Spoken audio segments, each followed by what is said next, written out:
ये हमारे बीच एक वार्ता है, बातचीत है। हम दोनों में, दो दोस्तों में। तो ये लेक्चर नहीं है, उपदेश नहीं है, कोई निर्देश, कोई सूचना, कोई मार्गदर्शन नहीं है। हम मिलकर बहुत सी चीज़ों पर बात करने वाले हैं। निश्चित रूप से आपको किसी चीज़ के लिए राज़ी करना इसमें शामिल नहीं है। कोई प्रचार प्रसार नहीं, कोई प्रोपेगेंडा नहीं, ना नई धारणाएं। हम इस दुनिया को, जैसी ये दुनिया है, उसे वैसा ही देखने जा रहे हैं। ना केवल दुनिया के इस हिस्से को, बल्कि पूरी दुनिया में जो कुछ चल रहा है, आप और मैं दोनों मिलकर इसे देखेंगे, बिल्कुल साथ साथ।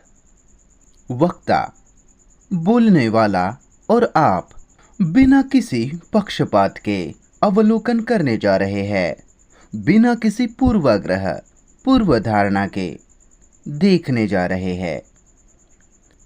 विश्व स्तर पर क्या हो रहा है? कृपया देखिए, ये गंभीर बातचीत है, ना कि बौद्धिक, शाब्दिक या भावनात्मक या धार्मिक, बल्कि हमें अपने दिमाग का व्यायाम करना है, प्रयोग करना है। हम में संदेहवाद होना चाहिए, अविश्वास होना चाहिए, शंका होनी चाहिए, सवाल होने चाहिए, और किसी भी चीज़ का स्वीकार नहीं, चाहे वो कोई भी कह रहा हो। आपके सारे गुरुओं, पवित्र किताबों और बाकी सबके समेत। क्योंकि हम संकट काल तक पहुंच चुके हैं। संकट केवल आर्थिक या युद्ध नहीं है, बल्कि मानसिक है। क्योंकि हम इस धरती पर 50,000 साल या 1,00,000 सालों से जीते आए हैं, और इस लंबे समय में हम हर तरह की तबाही से गुजरे हैं, हर तरह के युद्ध से। सभ्यताएं गायब हो गई, संस्कृतियां इंसानों के व्यवहार को आकार देना। बहुत से सरदार होकर गए, राजनीतिक, धार्मिक, और सारी चालबाजियां जो उन्होंने इंसानों के साथ चली। और इस लंबे असाधारण इंसानी दिमाग के विकास के दौरान हम वही रह गए जैसे हम थे, प्राचीन, असभ्य, क्रूर, हमेशा युद्ध की तैयारी करते हुए। हर देश अब युद्ध सामग्र शस्त्रीकरण कर रहा है, शायद से आप ये सब जानते हो। और हम इंसान इसमें फंस चुके हैं, समय के चक्र में। और हम ज़्यादा कुछ बदले नहीं हैं। हम अभी भी बर्बर है, जंगली है, हर तरह के अंधविश्वासों पर विश्वास करते हैं, तरह तरह के विश्वासों पर, तरह तरह के लीडरों पर अनुसरण करते हैं उनका, धार्मिक या राजनैतिक, और आपके लोकल गुरु। और इस सब के अंत में हम कहाँ हैं? हो सकता है आपके पास पैसा हो, खास करके इस शहर में जहाँ पैसा और पावर, ताकत सबसे महत्वपूर्ण चीज़ें हैं। कृपया ध्यान दें, जैसे कि हमने कहा, हम साथ मिलकर बातचीत कर रहे हैं। जाहिर है कि बोलने वाला आपको समझा नहीं रहा, बल्कि आप और मैं, बोलने वाला, साथ साथ परीक्षण कर रहे हैं। बहुत ध्यान से, लगन से जांच कर रहे हैं कि हम क्या हो गए हैं, हम क्या है। और व्यक्ति पूछता है कि क्या समय हमें बदल देगा? समय जो कि आने वाले लाखों साल या 50,000 साल है, क्या समय इंसानी मस्तिष्क को बदलेगा, मनुष्य के दिमाग को? या फिर समय बिल्कुल भी ज़रूरी नहीं है। तो हम इन सब चीज़ों के बारे में बात करेंगे। इंसान घायल है मानसिक रूप से। पूरी दुनिया भर में इंसान भयानक दुख में फंस गए, पीड़ा में, दुख में, अकेलेपन में, निराशा में। और दिमाग ने बड़ी असाधारण चीज़ों का आविष्कार किया, वैचारिक तौर पर भी, तकनीकी तौर पर भी और धार्मिक तौर पर भी। दिमाग ने असाधारण रूप से सुंदर स्मारकों का निर्माण किया। दिमाग, हमारा दिमाग, आपका दिमाग और वक्ता का दिमाग असाधारण रूप से सक्षम है, बराबर। और वो क्षमता बड़ी सीमित है, क्योंकि तकनीकी रूप से हम बड़ी असाधारण गति से आगे बढ़ रहे हैं।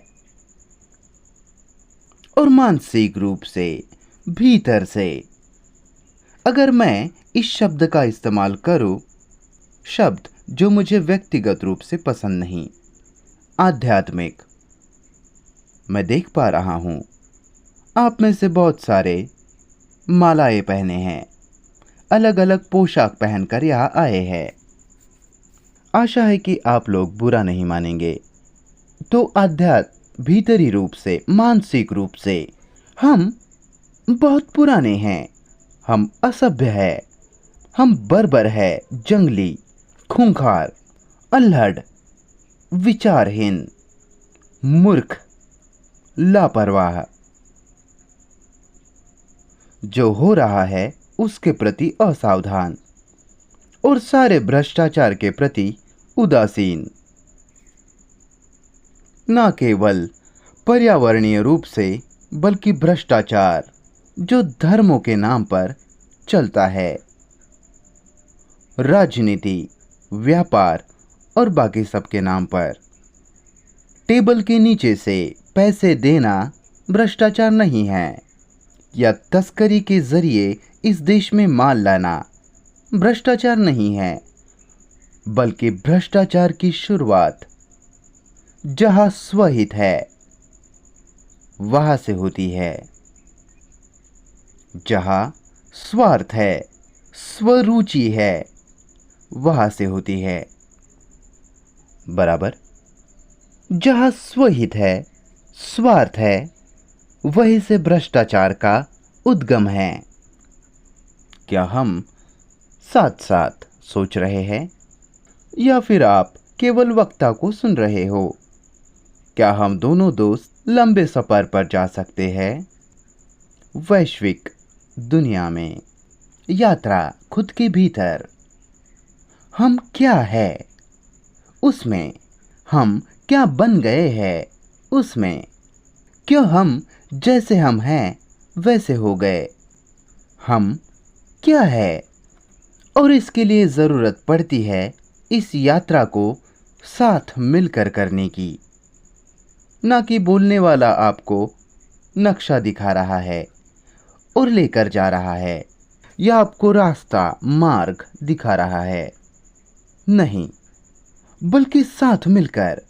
बोलने वाला मतलब मिलकर, साथ साथ। क्योंकि वो गुरु नहीं है। विचारों की दुनिया में किसी व्यक्ति को फॉलो नहीं करना चाहिए। मानस की दुनिया में किसी का अनुसरण नहीं करना चाहिए। हम दूसरों पर बहुत निर्भर हो चुके हैं कि वो हमारी मदद करे।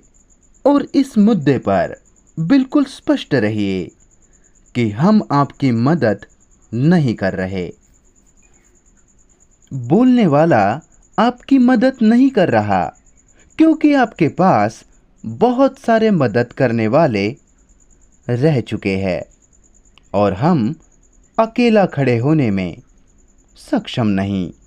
खुद के लिए, खुद से चीज़ों को सोचने के काबिल नहीं, दुनिया को देखने में और दुनिया से अपने संबंध को देखने में, कि हम व्यक्ति है भी या नहीं, या महान मानव जाति के हिस्से। हमने हमारे दिमाग का इस्तेमाल नहीं किया है, जो कि असाधारण रूप से सक्षम है, और हमने हमारी ऊर्जा को फैला दिया, हमारी क्षमताओं को, हमारी बौद्धिक समझ केवल एक ही दिशा में है, वो है तकनीकी जगत। लेकिन हम कभी मानवीय व्यवहार को नहीं समझ पाए। तो हम इतने लंबे विकास की समय अवधि के बाद भी जैसे थे वैसे ही रह गए। और जैसे वक्ता ने अभी कहा, हम मदद नहीं कर रहे, हम साथ मिलकर देख रहे हैं, हम साथ साथ मिलकर समझ रहे हैं, हम मानस के क्षेत्र में बात कर रहे हैं। मदद, हाँ, आपको ज़रूर चिकित्सक की, डॉक्टर की मदद की ज़रूरत है, आपको सर्जन की मदद की ज़रूरत पड़ती है, आप सरकार पर निर्भर रहते हैं, चाहे फिर वो कितनी ही सड़ी हुई क्यों ना हो। आप अपने पोस्टमैन पर, डाकिया पर निर्भर रहते हो, दूध वाले इत्यादि पर। लेकिन मदद की पुकार किसी प्रार्थना द्वारा या मेडिटेशन द्वारा, ध्यान द्वारा लगाना बिल्कुल भी व्यर्थ लगता है। आपको ऐसी मदद मिली है, आपके पास हजारों गुरु रह चुके हैं और हजारों किताबें, तथाकथित धार्मिक कह जाने वाली किताबें और अधार्मिक, मनोवैज्ञानिक इत्यादि। और इन सब के बावजूद हम असहाय है।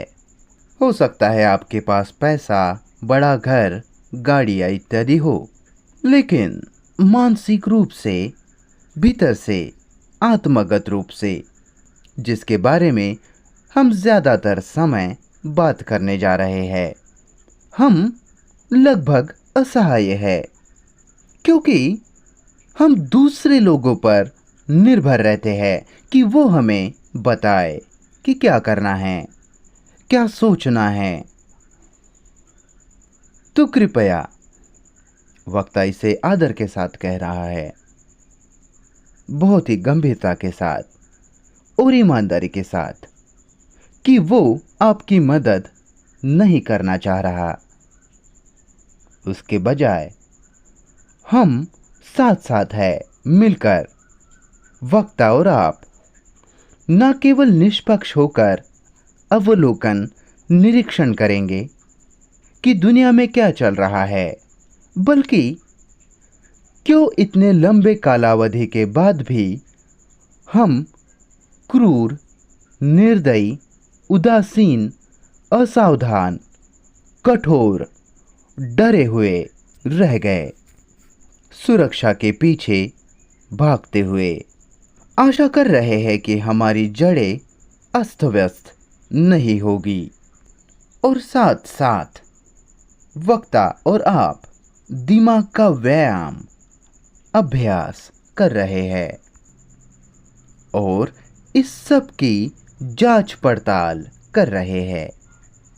जैसा कि हमने कहा, हमारा दुनिया के साथ संबंध जो उत्तरोत्तर जटिल होता जा रहा है, तरह तरह के देशों के साथ हमारा संबंध और हमारा आपस में संबंध, चाहे वह कितना ही परिचित क्यों ना हो, हमारे आदर्श के साथ हमारा संबंध, तथाकथित कहे जाने वाले भगवान से, ईश्वर से हमारा संबंध, हमारे गुरु से हमारा संबंध।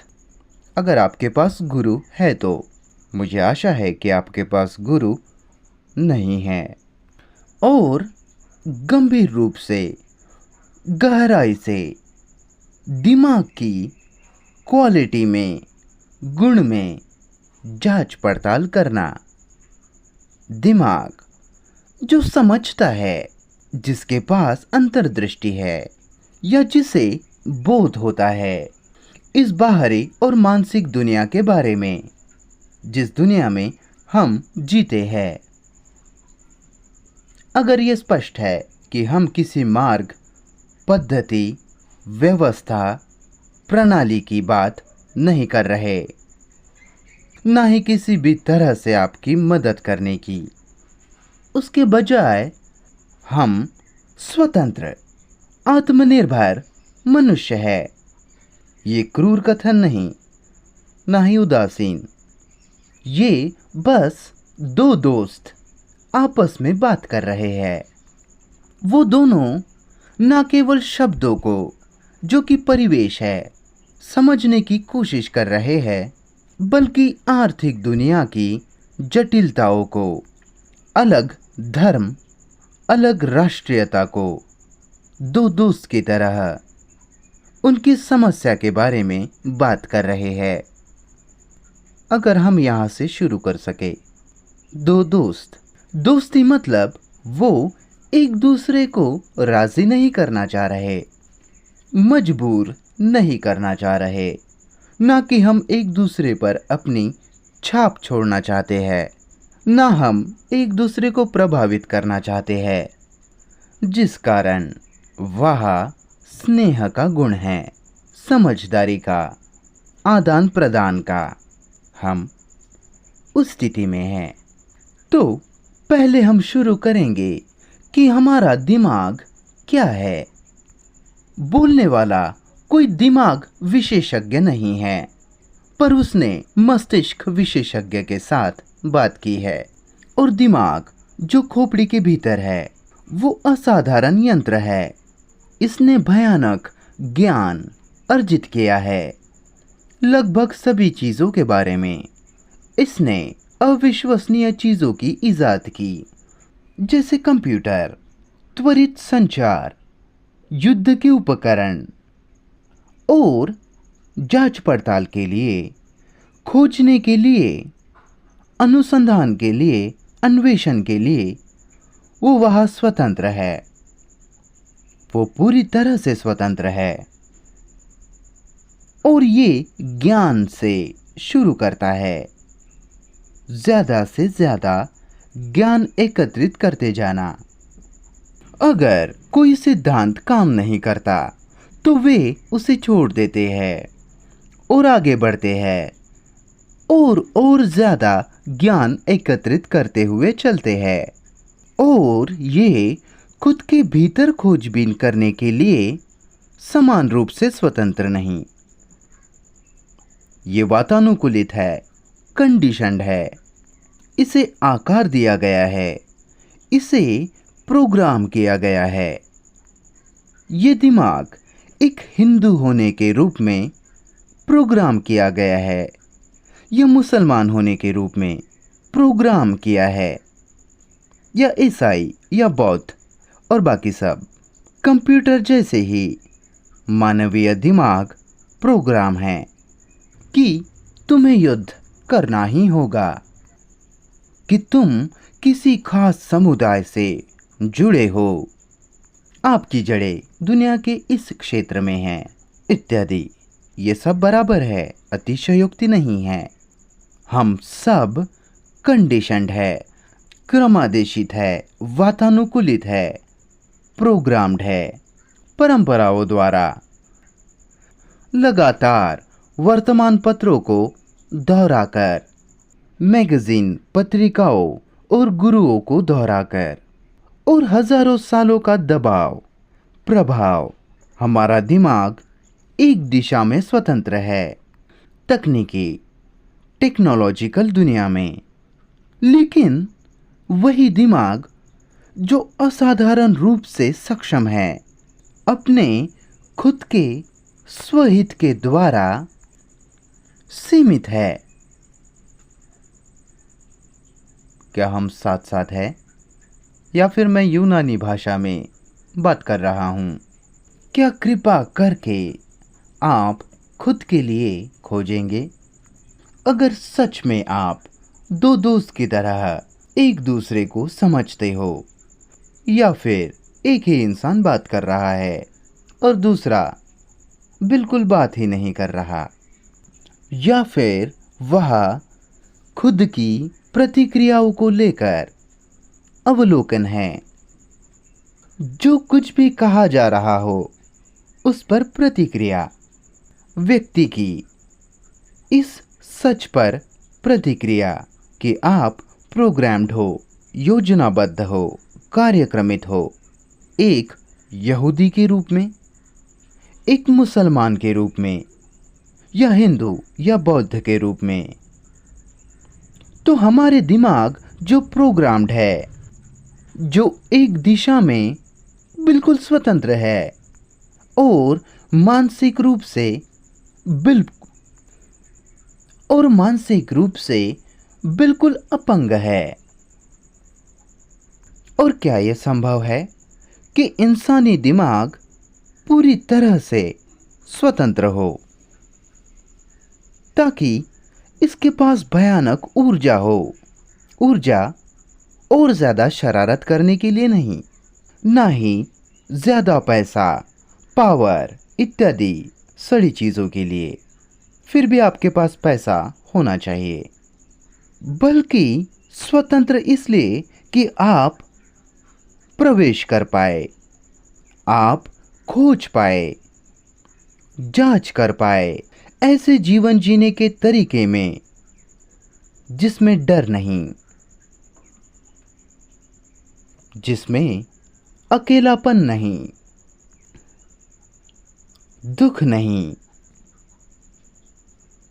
और मृत्यु की प्रकृति में खोजबीन, ध्यान और सत्य में खोजबीन। क्या ये मानवीय दिमाग के लिए संभव है, जो हजारों सालों से कंडीशन्ड किया गया है, वातानुकूलित किया गया है कि वो संपूर्ण रूप से स्वतंत्र हो जाए, या फिर मनुष्य को हमेशा के लिए गुलाम ही रहना पड़ेगा, गुलाम ही होना होगा, कभी भी ये जाने बिना कि आज़ादी, स्वतंत्रता क्या होती है? अमूर्त स्वतंत्रता नहीं, लेकिन टकराव से स्वतंत्रता। क्योंकि हम टकराव में जीते हैं, बचपन से तो हमारे मरने तक हम टकराव में जीते हैं।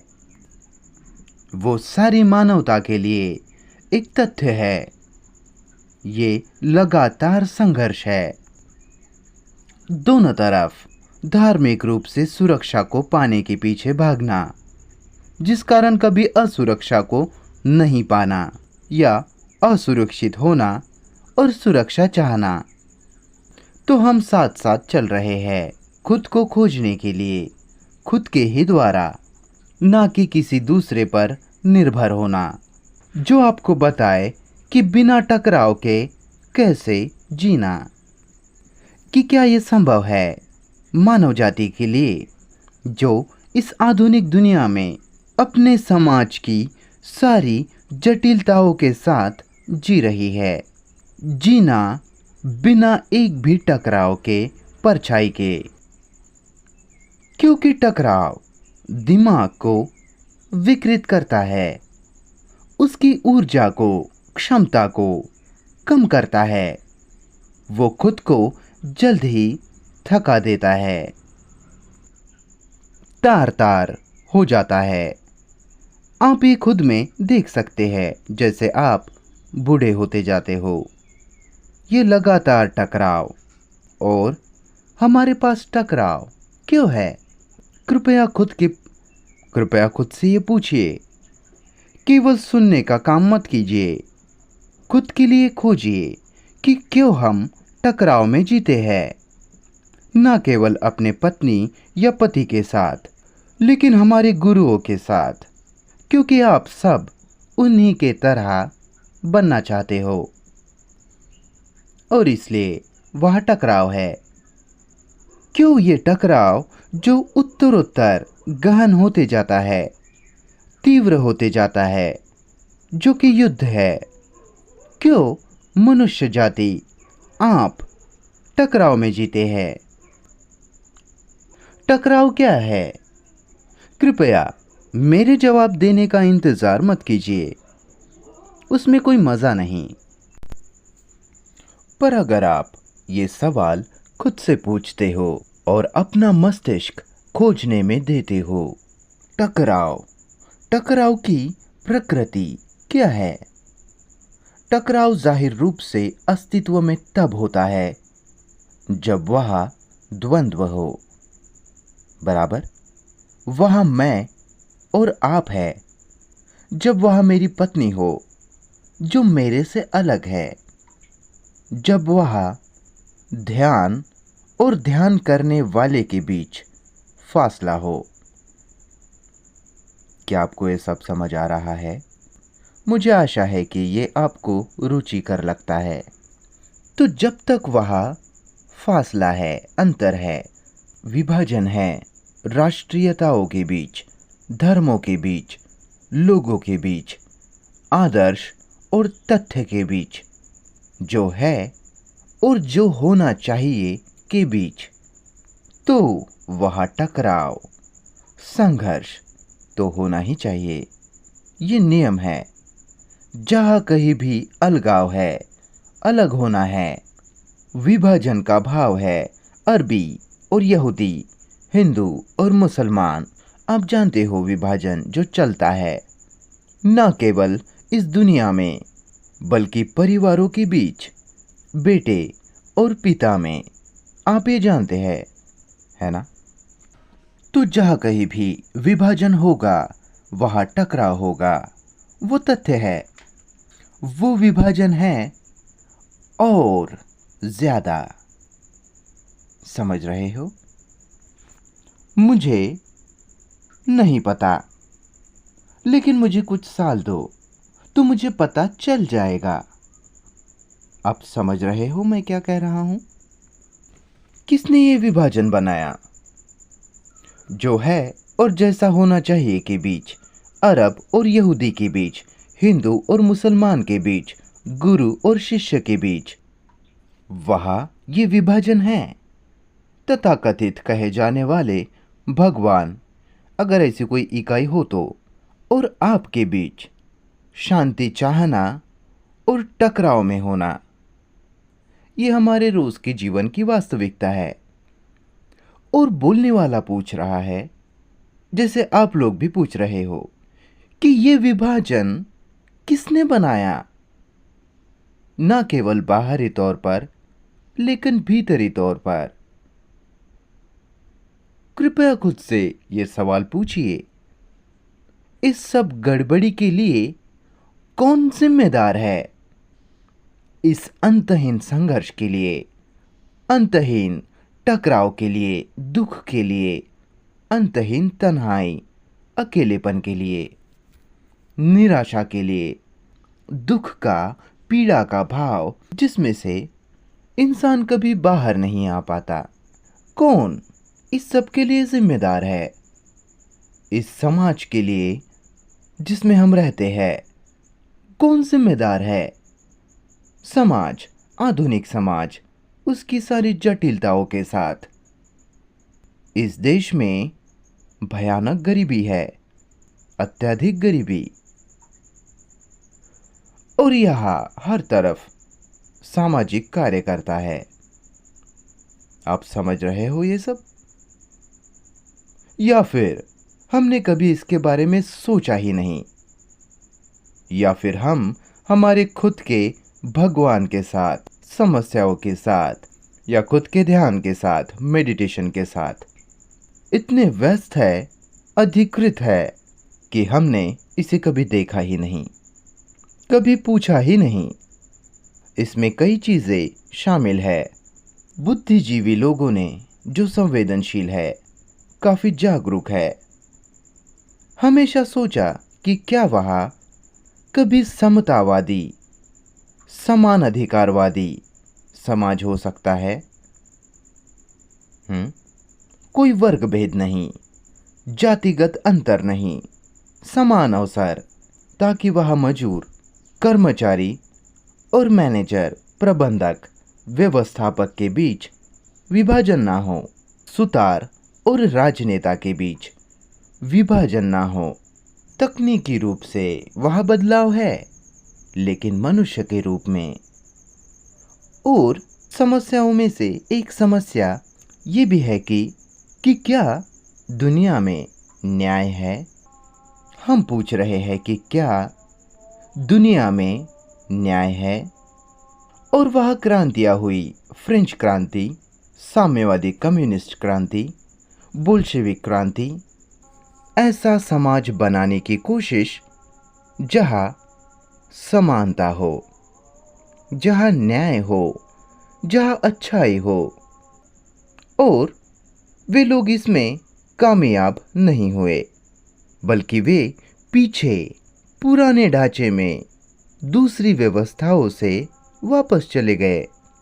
तो हमें न केवल ये खोजना होगा कि क्यों इंसान लगातार संघर्ष में, दुख में जीता है, सुरक्षा की खोज में जीता है, बल्कि हमें साथ मिलकर न्याय की प्रकृति में भी जांच करनी होगी कि क्या दुनिया में कहीं न्याय है भी या नहीं।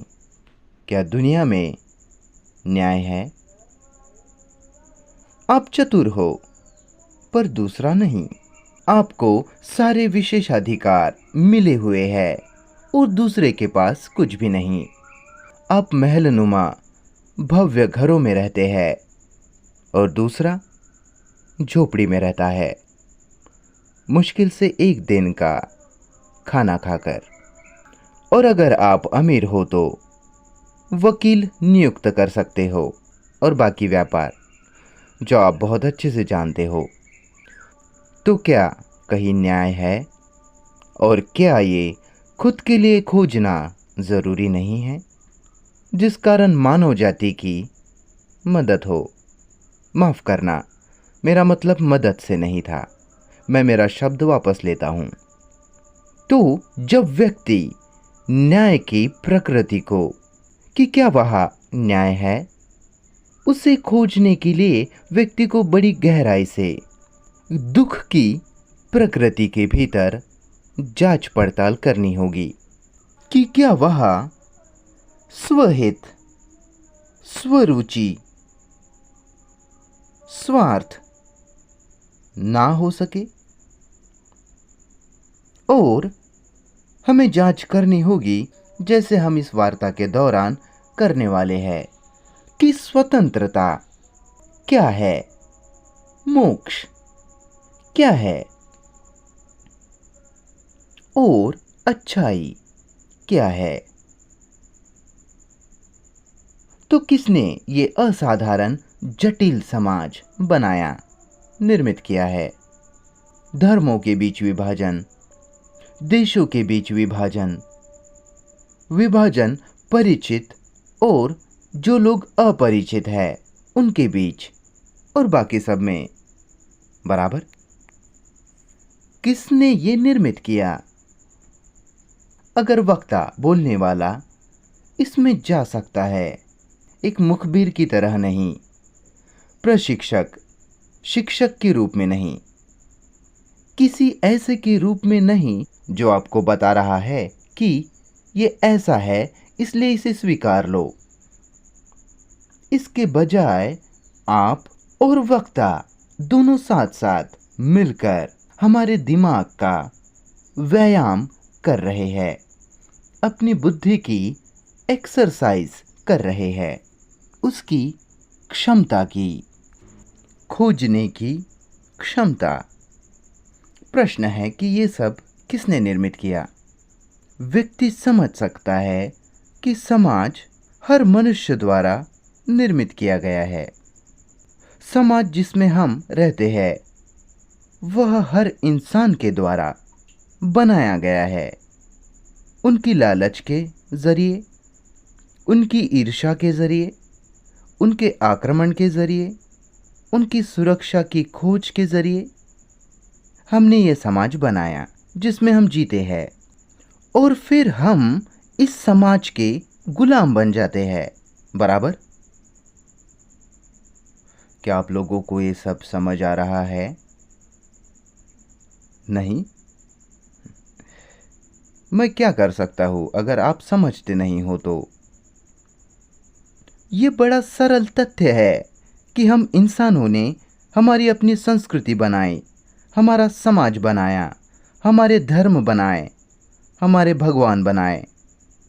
वो सब डर के कारण, हमारे अकेलेपन के कारण, सुरक्षा पाने की खोज के कारण, जबकि कभी ये नहीं समझने की कोशिश की कि असुरक्षा क्या है, पर हमेशा सुरक्षा चाह रहे हैं।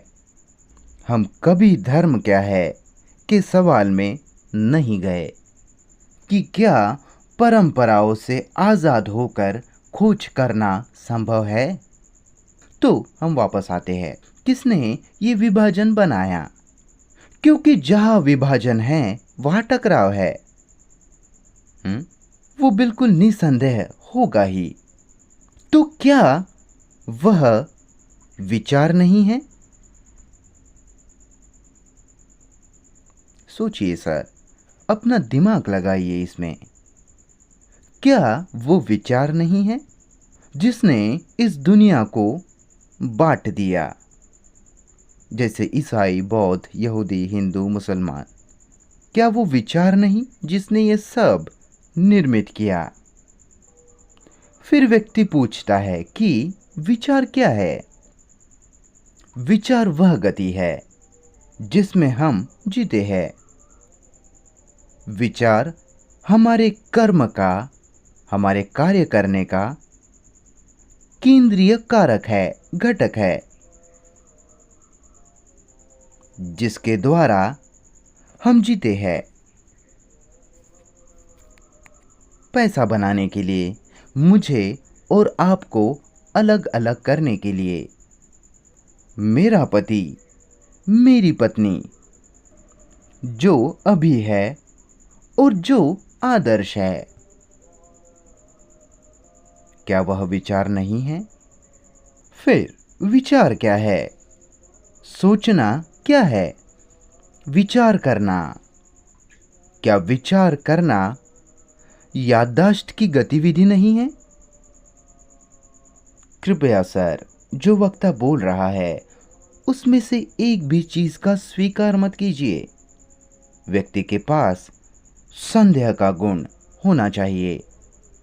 खुद के अनुभवों पर संदेह करना, खुद की अवधारणाओं पर कि क्यों आपने ये मालाएं पहनी हुई है, क्यों आप ये कुछ खास चीजें करते हो, उस पर संदेह, सवाल, ना कि बस स्वीकार कर लेना।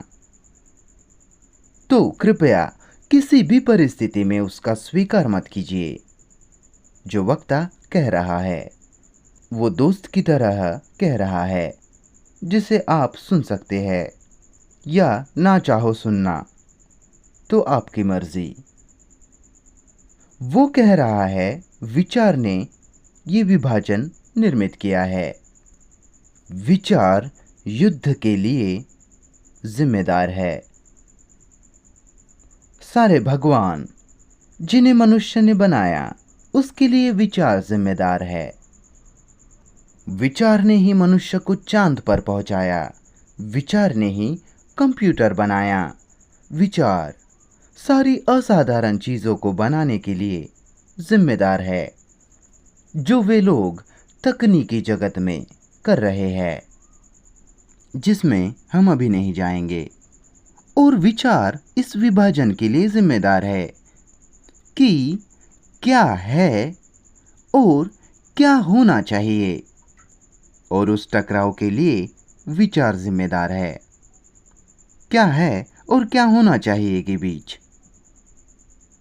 क्या होना चाहिए एक आदर्श है, ऐसा कुछ जिसे हासिल करना पड़ता है, कुछ ऐसा जिसकी प्राप्ति होती है, उसे पाना पड़ता है, जो है उससे कहीं दूर। उदाहरण के लिए, मनुष्य जाति हिंसक है, ये जाहिर रूप से तथ्य है।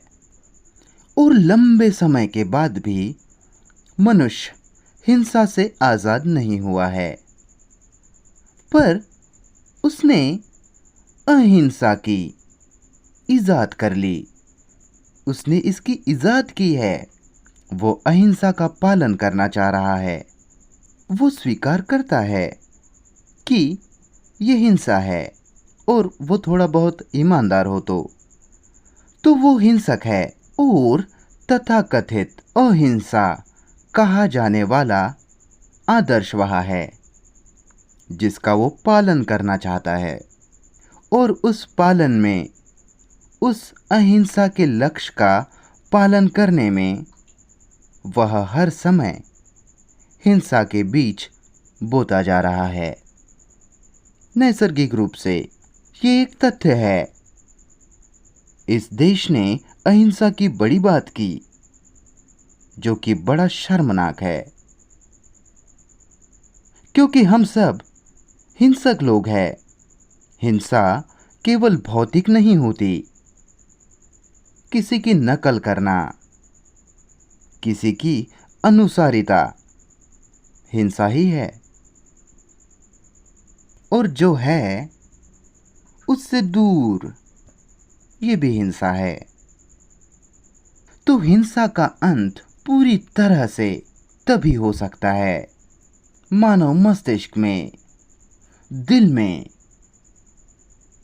जब वह विपरीत ना हो।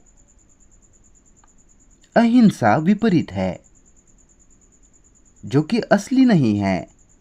अहिंसा सच नहीं है, जो कि हिंसा से बचकर भागने का ही दूसरा तरीका है। अगर आप बचकर भागते ना हो तो वह केवल हिंसा है, और हम उस तथ्य का सामना करने में सक्षम नहीं हैं, बराबर। और हम हमेशा इस तथ्य से भाग रहे हैं, बहाने ढूंढ रहे हैं, आर्थिक कारण ढूंढ रहे हैं। हिंसा से बचने के लिए हम अनगिनत पद्धतियां खोजते हैं उस पर काबू पाने के लिए, पर फिर भी वो हिंसा है।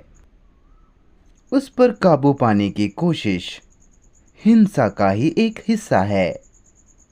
तो हिंसा का सामना करने के लिए आपको इस पर ध्यान देना होगा,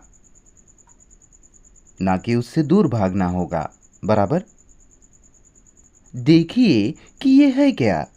स्त्री पुरुष के बीच की हिंसा को देखिए, दोनों यौन संबंध की दृष्टि से अलग अलग तरीके से, कि क्या ज्यादा की मांग हिंसा नहीं है?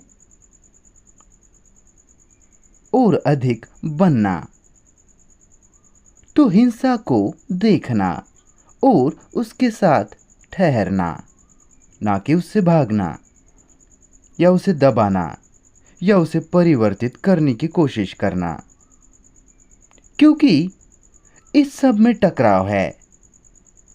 इसके बजाय आप उसके साथ ठहरे, उसके साथ जिए, उसे देखे। वास्तव में ये एक खजाने जैसा है, ना कि अपनी अपनी पसंद या नापसंद के अनुसार उसे बदल देना। बस संपूर्ण ध्यान के साथ देखिए, उसका अवलोकन कीजिए। अभी इस क्षण हम उसमें नहीं जाएंगे कि ध्यान क्या है। हालांकि लगता है कि ये बड़ा जटिल है, लेकिन ये बड़ा सरल है। जब कोई संपूर्ण रूप से किसी चीज़ को ध्यान देता है तो ये ऐसा है जैसे कोई तेज रोशनी उस पर डाल दी गई हो, एक उज्जवल प्रकाश। और फिर आप सभी निहितार्थ गुण, सभी सूक्ष्म बारीकियों को देखते हो, पूरे हिंसा के जगत को देखते हो। जब आप कुछ बहुत स्पष्ट देखते हो तो वो चला जाता है, क्योंकि हम चीजों को स्पष्ट रूप से देखने को इनकार करते हैं, टालते हैं। तो हम पूछ रहे हैं, किसने इस इंसानों के जटिल टकराव को निर्मित किया? आपस में टकराव, परिस्थिति के साथ टकराव, संघर्ष, ईश्वर के साथ, सब कुछ के साथ टकराव। हम कह रहे हैं कि ये विचार नहीं किया है। कभी आपने सोचा है कि क्यों आपको लगता है कि आप एक व्यक्ति हो? क्यों आप सोचते हो कि आप एक व्यक्ति हो?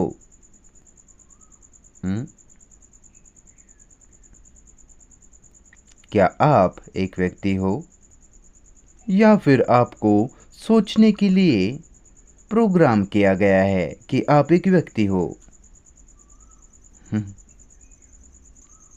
आपकी चेतना हर दूसरे व्यक्ति की चेतना जैसे ही है। आपको पीड़ा होती है, आपको दुख होता है, आप अकेलेपन से परेशान, आप डरे हुए, खुशी चाहते हो और पीड़ा, दर्द टालना चाहते हो। और यही हर व्यक्ति के साथ जो इस धरती पर है होता है। ये तथ्य है, मानसिक तथ्य।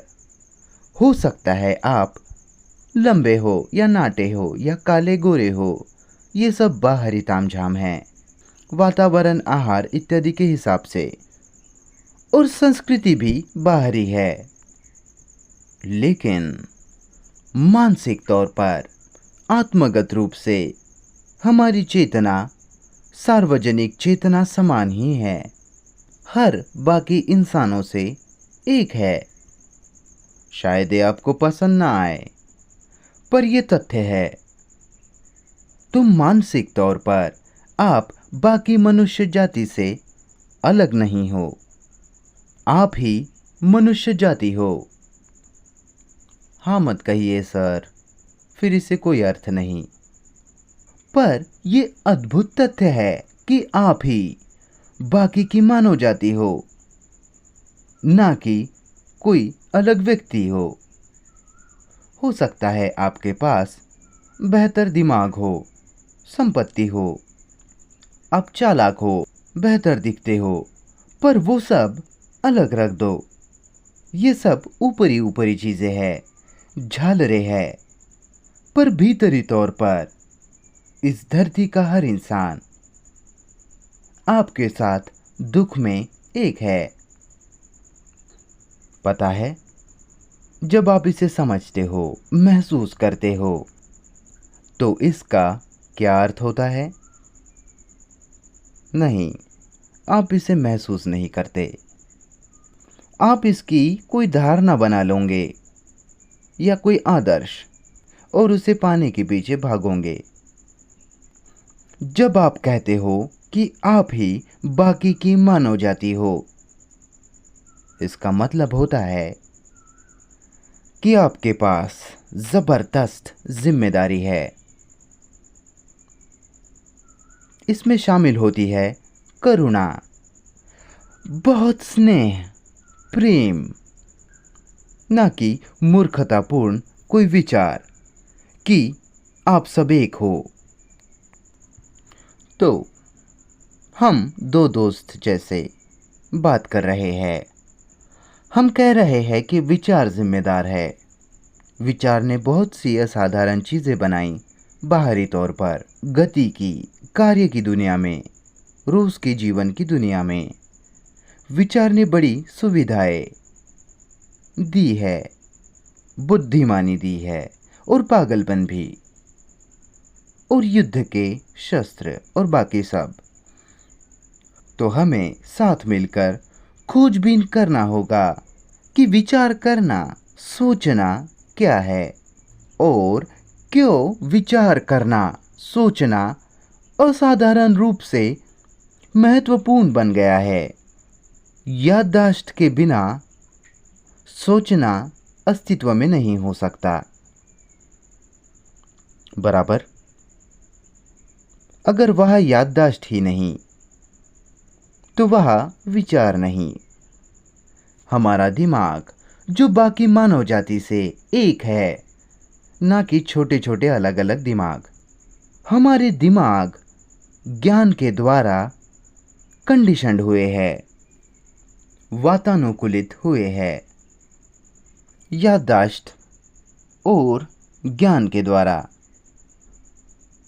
याददाश्त अनुभव पर आधारित है, दोनों वैज्ञानिक दुनिया में और आत्मगत मानसिक दुनिया में, या तथाकथित आध्यात्मिक कहे जाने वाले हो वो सब धंधा।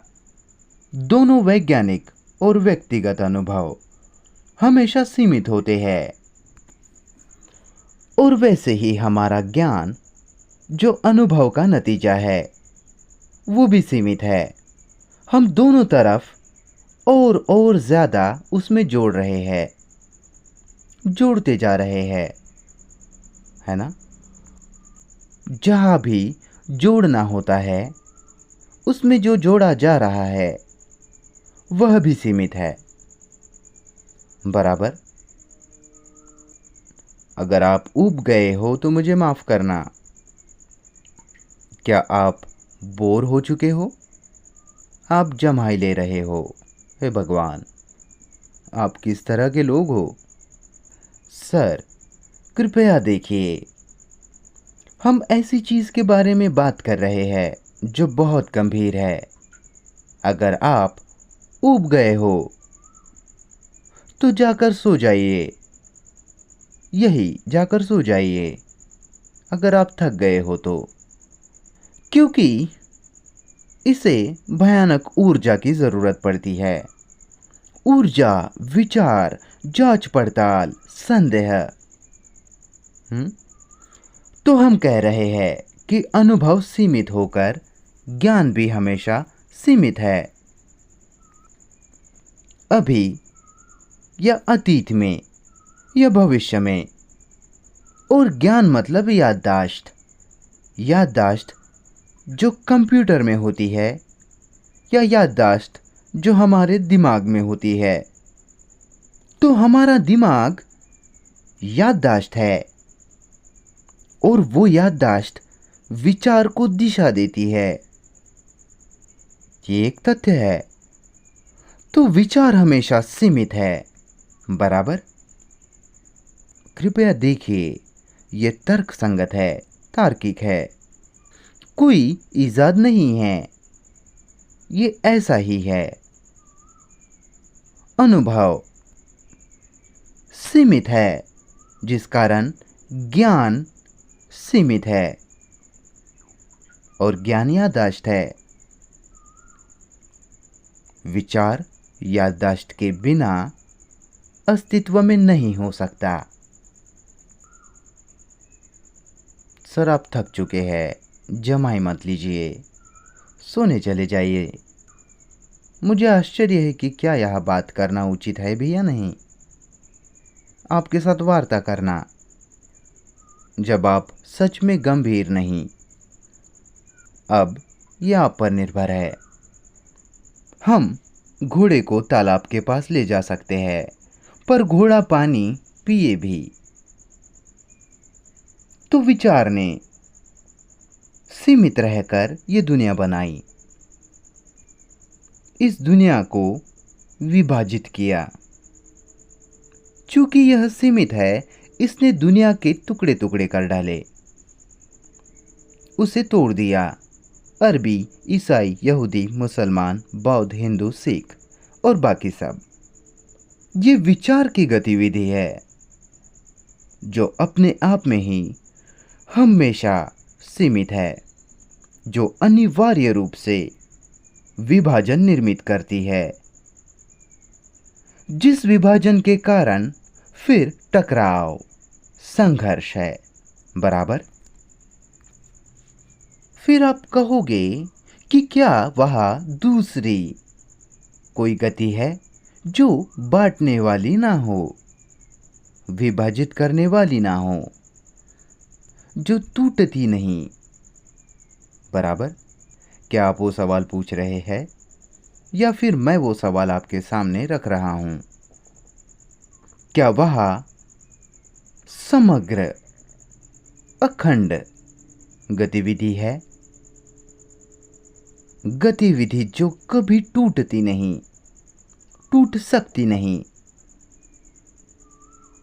जैसे मैं, आप, हिंदू मुसलमान, टुकड़ों में विभाजित, जो कि टकराव, संघर्ष ले आता है। अब कैसे आप इसे खोजने जा रहे हैं, ये देखते हुए कि विचार विभाजनकारी है। विचार टकराव लाता है। विचार ने समाज बनाया और आपको इस समाज से अलग, जो आपने बनाया, और इस तरह से बाकी सब। अब तक यही एक यंत्र है जो हमारे पास था। शायद आप कहो कि वह दूसरा यंत्र है, जो कि है अंतर्ज्ञान। वो इच्छा हो सकती है, उसे संशोधित किया जा सकता है, उसकी व्याख्या की जा सकती है, और ये तर्कहीन भी है। मैं विश्वास कर सकता हूँ कि मेरे पास अंतर्ज्ञान है, कि मैं एक क्या हूँ, नेपोलियन या कोई गुरु। आप किसी भी चीज़ की इजाद कर सकते हो, भ्रम में जी सकते हो। तो हम बड़े गंभीरता से पूछ रहे हैं, अगर व्यक्ति को विचार की प्रकृति समझ आई हो तो क्या वह कोई दूसरी गतिविधि है, या जीने का कोई दूसरा तरीका है जो कभी खंडित ना हो, कभी मैं और दुनिया के रूप में टूटे ना। मैं और दुनिया, या दुनिया और मैं, आप समझ रहे हो? क्या वह ऐसी दिमाग की अवस्था है, या गैर दिमाग की अवस्था है कोई, जो संपूर्ण रूप से अखंड हो, परिपूर्ण हो? बराबर। अगर आप सीरियस हो, गंभीर हो, अगर आप वो सब कुछ जो आपने जमा करके रखा है फेंकने को तैयार हो, भौतिक नहीं, कृपया अपना बैंक अकाउंट मत फेंक देना, जो कि आप कभी करेंगे नहीं, पर मानसिक रूप से जो कुछ भी आपके पास एकत्रित किया है उस सब को फेंक दीजिए, जो कि बहुत मुश्किल होने वाला है, जिसका अर्थ है कि वह स्वतंत्रता है। तब हम खोज सकते हैं। क्या आप जानते हैं स्वतंत्रता, मोक्ष क्या है? शब्द व्युत्पत्ति के अनुसार इसका मतलब प्रेम भी होता है। अत्यधिक गहराई से और असीमित स्वतंत्रता होती है तो वह प्रेम भी होता है। और उसे खोजने के लिए या उस अखंड जीवन जीने के तरीके पे आने के लिए जिसमें वह स्वरुचि नहीं है, स्वार्थ नहीं है, स्वहित नहीं है, स्वहित विभाजनकारी है। बराबर। पता नहीं कि आपको ये सब समझ आता है या नहीं। जैसा कि हमने कहा शुरुआत में ही कि स्वहित भ्रष्टाचार की जड़ है, चाहे वह स्वहित भगवान के नाम पर हो, मेडिटेशन या प्रार्थना के नाम पर हो, ध्यान के नाम पर हो, पावर के पीछे भागना। जहाँ स्वहित है वह भ्रष्टाचार है, वहाँ कुछ भयानक है जो चल रहा है। तो उसे खोजने के लिए या उस पर पहुंचने के लिए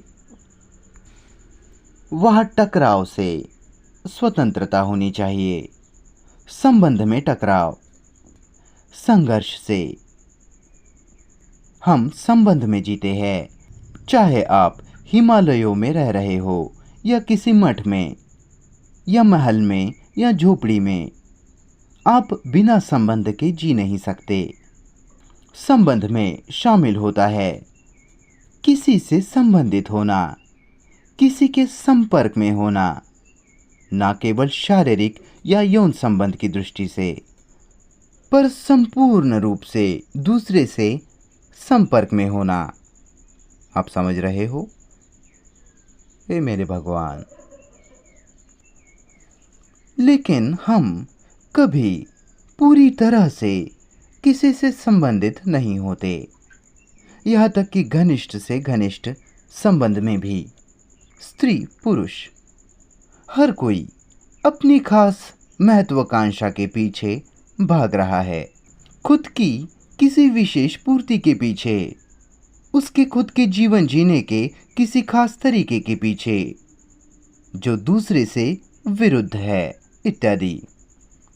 ऐसे संबंध में वहाँ हमेशा टकराव है, जैसे वहाँ दो समानांतर रेखाएं साथ चल रही हो जो आपस में कभी नहीं मिलती। वास्तविकता का सामना कीजिए। और क्या है जो इंसानों के बीच टकराव ले आता है? हमारे पत्नी के साथ हमारे संबंध में, पति के साथ, बच्चों के साथ, जो कि बहुत घनिष्ठ संबंध है। क्या है जो इस संबंध में टकराव ले आता है? खुद से पूछिए, सर, क्या है जो आप और आपके गुरु के बीच टकराव ले आता है? क्या ये ऐसा नहीं है कि आपके पास अपनी पत्नी के बारे में एक छवि है और आपकी पत्नी के पास आपके बारे में छवि है, बराबर?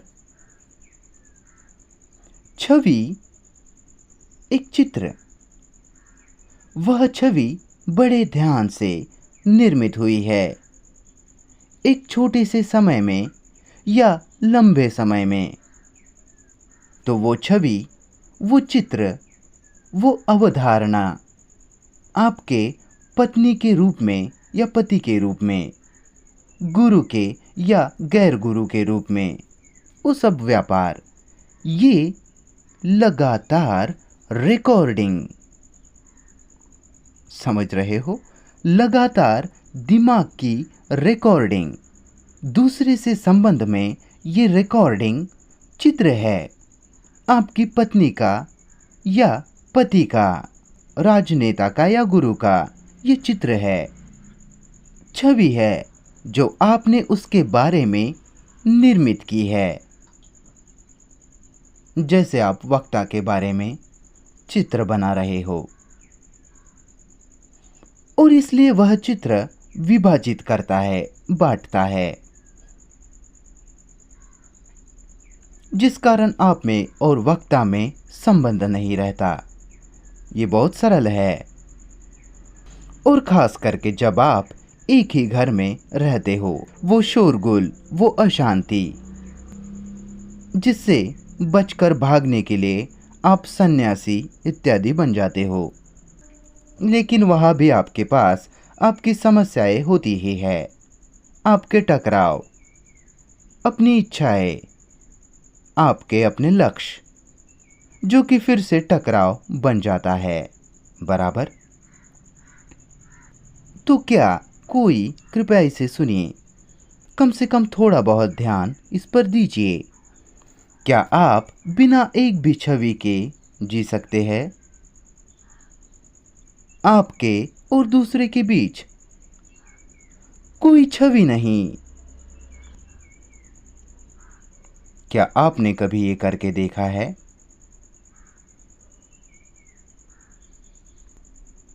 इसके तर्क को देखिए, बुद्धिमानी को देखिए कि जब तक वह ये छवि बनाने वाली मशीन कार्य में है, जो रिकॉर्डिंग कर रही है अपमान को, चापलूसी को, कहना कि आप बड़े अद्भुत व्यक्ति हो इत्यादि। ये सब दूसरे के प्रति छवि बनाना है और वह छवि विभाजनकारी घटक है। बराबर। वो छवि विचार द्वारा बनी है। उसने मुझे चोट पहुंचाई। आज सवेरे उसने मुझसे अच्छे से बात नहीं की इत्यादि। तो क्या ये संभव है कि बिना एक भी छवि के जिया जाए? ना केवल वो छवि जिसे पत्थर से तराशा गया हो, बल्कि आपकी पत्नी की छवि के बिना, गुरु के छवि के बिना, किसी के भी छवि के बिना। तब आप खोज पाओगे कि सच्चा संबंध किसे कहते हैं, क्योंकि तब वहाँ संबंध में किसी भी तरह का संघर्ष, टकराव नहीं होता, जो कि परम आवश्यक है। अगर दिमाग विचार की सीमा को समझ सकता है, अखंड जीवन जीने के तरीके में खोजबीन करता है, जो पूरी तरह से अखंड हो, संपूर्ण हो। और दूसरा कारक जो हमारे जीवन में है वो है कि बचपन से ही हमें मानसिक रूप से आहत किया गया है, हमें जख्मी किया गया है। बचपन से ही हमें समस्याओं का सामना करने के लिए प्रशिक्षित किया जाता है। बराबर समझ रहे हो? हमने लगभग 1 घंटा बात कर ली। क्या हम आगे बढ़े? सर हाँ मत कीजिए। वक्ता गंभीर मुद्दों पर बात करने में सक्षम है, जैसा हमने उस पंडित जी के साथ घंटों किया। लेकिन अगर आप सच में गंभीर हो और आपने इन सब चीज़ों की बात ना की हो, तो आप थक चुके होंगे। आपका दिमाग कह रहा होगा कि इतना काफ़ी है, बाकी मैं दूसरे दिन करूँगा। पर चलिए इसे ख़त्म करते हैं। बचपन से हमें स्कूल भेजा जाता है। वहाँ आपको सीखना पड़ता है, लिखे कैसे, पढ़े कैसे और बाकी सब बातें। लिखना कैसे बच्चे के लिए समस्या बन जाता है। कृपया इसे ध्यान से समझिए। 1 मिनट में आप इसे देख लेंगे। तो बच्चे के लिए यह समस्या बन जाती है।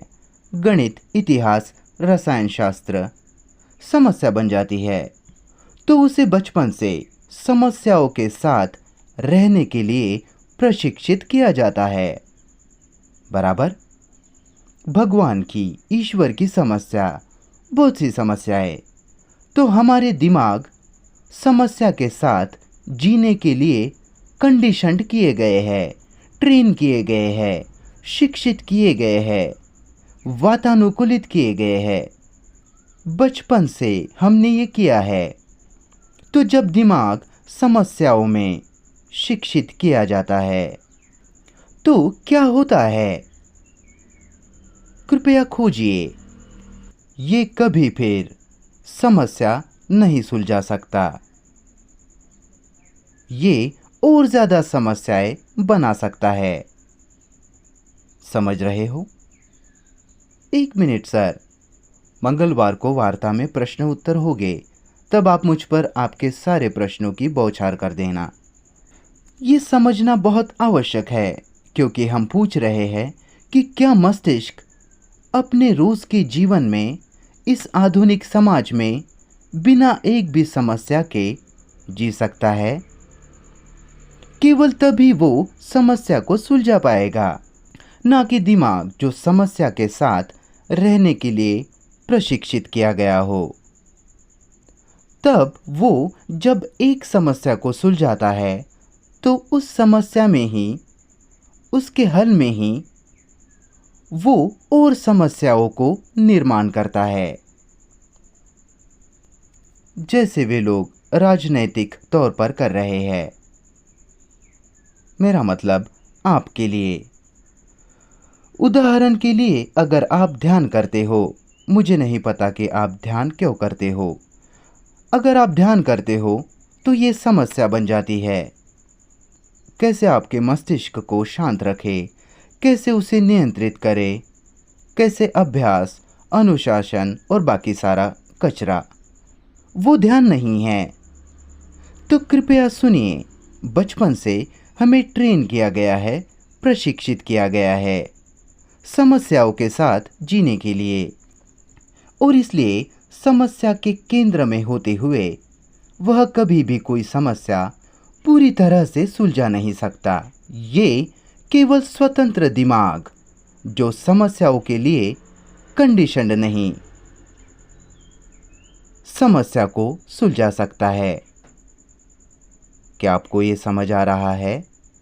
सर, ये हमारा कई बोझों में से एक बोझ है, लगातार बोझ, हर समय समस्याओं का होना, जिस कारण दिमाग कभी भी शांत नहीं, देखने के लिए, परीक्षण के लिए स्वतंत्र नहीं। तो हम पूछ रहे हैं कि क्या यह संभव है कि एक भी समस्या ना हो, पर समस्या का सामना करे? क्योंकि आपके पास बहुत सी समस्याएं होने वाली है, पर इन समस्याओं को समझने के लिए और उन्हें सुलझाने के लिए दिमाग स्वतंत्र होना चाहिए। इसके तर्क को देखिए, क्योंकि तर्क जरूरी है, कारण आवश्यक है। केवल तभी आप कारण के परे, तर्क के परे जा सकते हैं। लेकिन अगर आप तार्किक ना हो, एक एक करके, स्टेप बाय स्टेप, तो आप हो सकता है खुद को किसी धोखे में रख रहे हो और किसी तरह के भ्रम में जाकर फंस जाओ। तो जीने का तरीका खोजना जो समस्या का सामना कर सकता है, उन्हें सुलझा सकता है और समस्याओं में जकड़ा भी ना जाए। हाँ सर, इसके लिए ज़रूरत होती है भयानक अवलोकन की, ध्यान की, जागरूकता की, देखने के लिए कि एक सेकंड को भी कभी आप खुद को धोखा ना दे पाए। पहले तो वहाँ क्रम, ऑर्डर होना चाहिए, और क्रम, ऑर्डर की शुरुआत तभी होती है जब वहाँ समस्या ना हो, जब वहाँ स्वतंत्रता हो, आज़ादी हो। ऐसी नहीं कि आप जो मन में चाहे कर सको, वो कोई स्वतंत्रता नहीं। या फिर दो गुरुओं के बीच किसी एक को चुन पाना, वो भी कोई स्वतंत्रता नहीं। या ये किताब या वो किताब, वो सिर्फ भ्रम का ही दूसरा रूप है। जहाँ चुनना है, जहाँ चॉइस है, वहाँ स्वतंत्रता नहीं।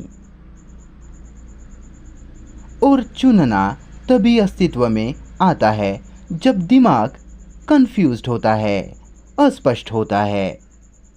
जब दिमाग स्पष्ट हो तो वहाँ कोई चुनाव नहीं, कोई पसंद, कोई विकल्प नहीं, केवल प्रत्यक्ष बोध, सीधे तौर पर समझना और सही एक्शन, सही कार्य, सही कार्रवाई।